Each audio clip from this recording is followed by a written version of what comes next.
আমার যে দিনটায় অনেক বেশি লেজি ফিল হয় সেদিন আমি চেষ্টা করি এভাবে একটা ডাল রান্না করতে।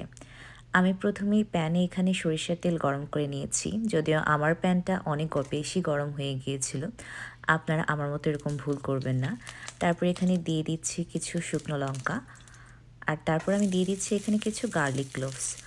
আর এই গার্লিকগুলো আমি হচ্ছে একদম প্রিপেয়ার করা ক্লোভগুলো প্যাকেট পাওয়া যায় সেটাই বাজার থেকে নিয়ে এসেছিলাম।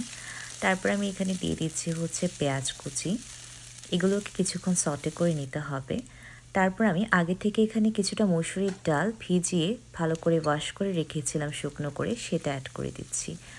এবার মসুরির ডালটাকে বেশ ভালো করে কিছুক্ষণ ভেজে নিতে হবে। আর আজকে যে কড়াইটাতে রান্না করছি এটা আমার রিসেন্ট ফেভারিট একটা নতুন কড়াই।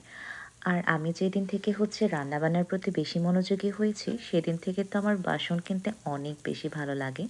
যদিও এই কড়াইটাতে আমি মাছ মাংস রান্না করার আগে আমি হচ্ছে রথের দিন এটাতে নিরামিষ রান্না করে ঠাকুরকে ভোগ লাগিয়ে তারপর এটাকে হচ্ছে মাছ মাংস রান্না শুরু করেছিলাম।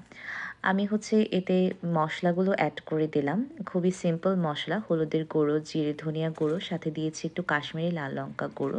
তারপর সামান্য একটু পানি অ্যাড করে এবার আমি আগে থেকে কেটে রাখা আমি হচ্ছে লাউগুলোকে অ্যাড করে দিচ্ছি।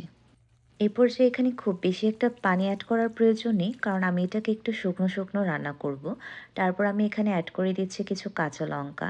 এবার এটাকে কিছুক্ষণ সেদ্ধ করে নিতে হবে। আমাদের মসুরির ডালটা যখন আস্তে আস্তে থাকবে ঠিক এই পর্যায়ে হচ্ছে এটাকে নামিয়ে নিতে হবে চুলার আঁচটা বন্ধ করে। আর সবশেষে এখানে একটু কাঁচা সরিষার তেল অ্যাড করে দিতে হবে। এই কাঁচা সরিষার তেলের ফ্লেভারটা এই ডালটার সাথে খুবই মজাদার লাগে খেতে।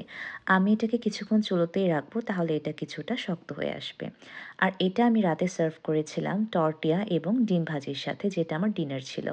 এই হলো আমার ইউএস লাইফে রান্না করা একটা সহজ ডালের রেসিপি। আজকের ভিডিওটা এখানেই শেষ করি। Bye bye.